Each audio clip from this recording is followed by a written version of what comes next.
All new tonight, a multi-vehicle crash has left one person dead and another injured here in Louisville. The crash happened just after noon today on Dixie Highway. LMPD officers say a woman was driving southbound when she crossed over into the northbound lanes. She then crashed head-on into another vehicle driven by a man.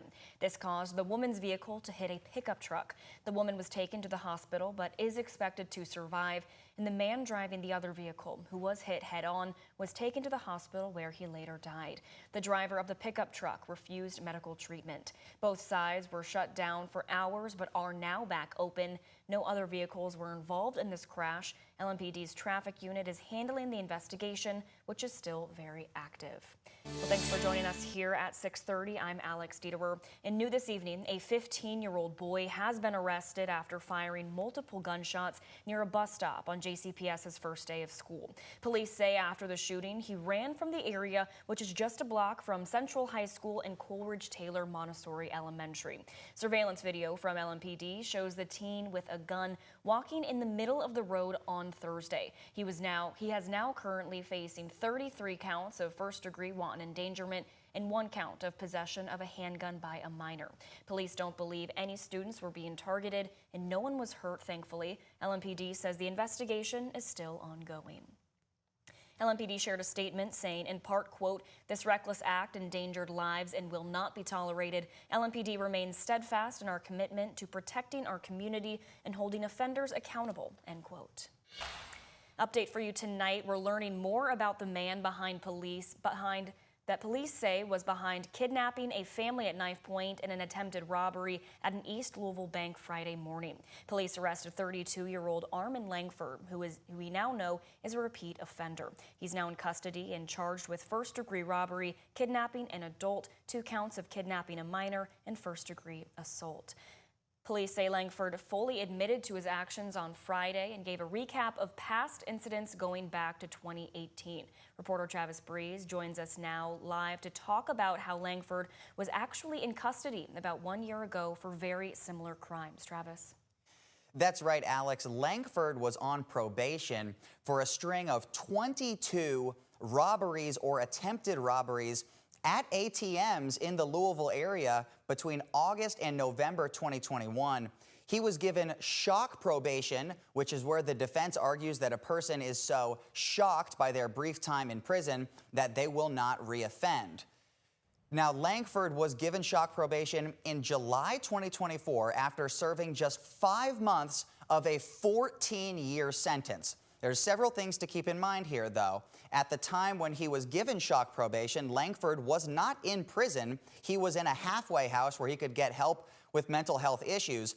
Also, Judge Jessica Green's shock probation order had a lot of conditions in it. Her shock probation order contained 17 conditions, including that he live with his mother, that he do an intensive outpatient counseling. She also gave the probation office the highest level of supervision possible. Former prosecutor Carl Price said this is the most extensive shock probation order he has ever seen.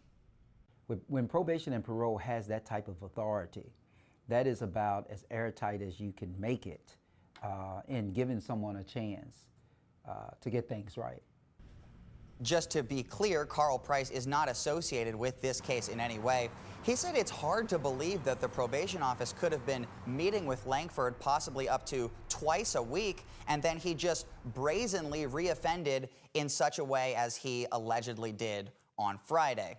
Now, because Langford reoffended during the time of his 14-year sentence, Price agreed that it's almost certain he will now be forced to serve the entirety of that 14-year sentence. That would be in addition to any sentence he might receive for the actions he allegedly did on Friday.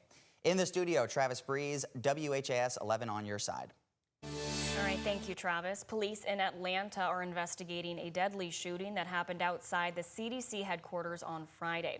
Authorities now believe the gunman was possibly motivated by a hatred of vaccines. One officer was killed in the shooting. Jen Sullivan has details on what happened and more on the growing skepticism surrounding vaccinations that has been driven by misinformation.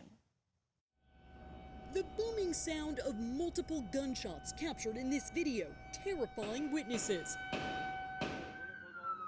Then, authorities rushing to the scene of a reported active shooter near Emory University in Atlanta Friday. Police believe the target was the headquarters of the Centers for Disease Control and Prevention, where multiple windows were shattered by bullets. One CDC employee says he was sitting in his car when he saw the shooter approach the building. He raised the rifle sort of at an angle and started firing into CDC's campus. Then the employee called 911.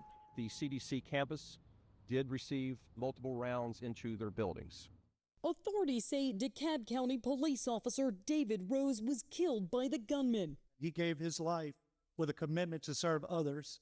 The shooter was found dead inside a CVS store across the street. Police have identified him as Patrick Joseph White. Authorities believe he may have targeted the CDC over personal health concerns that he blamed on the COVID-19 vaccine. The CDC is one of the world's leading health agencies, but it has been forced to make steep cuts during the second Trump administration. The fact that this may have occurred because of the dangerous lies being spread about vaccines it's an outrage. This shooting comes days after the Trump administration announced it was canceling $500 million in federal funding for mRNA vaccine research, the same science which helped create the COVID-19 shot. And comes amid a rise in vaccine skepticism due to misinformation. New data from the CDC shows the number of kindergartners getting an exemption for required vaccines has increased since the pandemic, and the vast majority are for non-medical reasons. For WHAS11, I'm Jen Sullivan on your side. We now know why the home in Jeffersonville exploded last week. The Jeffersonville Fire Department determined that the explosion started from a gas leak inside the home. Now, we spoke with Joe Hancock, who's the head of plumbing for Macer, about how you can be alert if there is a gas leak in your home. Hancock says if there is a gas leak in your house, you should always be able to smell it. But there are natural gas detectors you can plug into your home as an extra precaution. He says the likely cause of in-home gas leaks could be bumping a gas line too hard, working on a furnace or water heater, forgetting to reattach all the pipes, or owning older appliances. With today's appliances that we have, they have enough safety things on them, sensors and such, that as soon as it detects gas blowing by, it slams shut.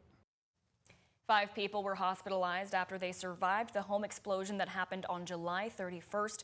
A representative of the family told us one person has been released from the hospital. The home was destroyed in the explosion. And right now, parts of Bardstown are under a boil water advisory because of a break on a transmission main. According to the city spokesperson, this impacts customers in the east part of Bardstown in areas along US 150 on Springfield Road, Woodlawn, and Bloomfield Road. You can see the affected areas right here on your screen that are marked in red. Anyone in the impacted areas should boil their water for at least 3 minutes, and your water may appear to look milky, but that's due to air in the pipes as a result of the low pressure during the leak. This could last for 2 to 3 more days. And right now we have a look of the construction on I-65 near Muhammad Ali Boulevard. The north and southbound lanes of Hospital Curve are now closed for road work. The work began around 8 last night with the left and center lanes of I-65 North closing around 1st, Brook Street, and East Broadway. In addition, the left lane of I-65 South was also closed. The lane closures will remain in place through 5 Monday morning, and you can see crews here right now actively working to meet that Monday morning deadline. It's all to complete work on expansion joint repairs between East Broadway and the Kennedy Bridge. And we have another great live look for you right now. A Louisville tradition unlike any other is back for its 176th year. We're talking about the St. Joe's Picnic, and you are taking a live look right now of all the fun that's happening. There's all kind of music, food, games, prize drawings, and it's all for a good cause. You know, it's just one of those last staples of the summer, right before the state fair. And I'll do it, like I said, I'll keep doing this until I can no longer do it. So and everybody here feels the same way, and just knowing that it all 100% goes back to a great cause. And not to worry, the picnic continues until midnight tonight. If you're 17 or younger, you must be within arm's length of a parent after 8 tonight.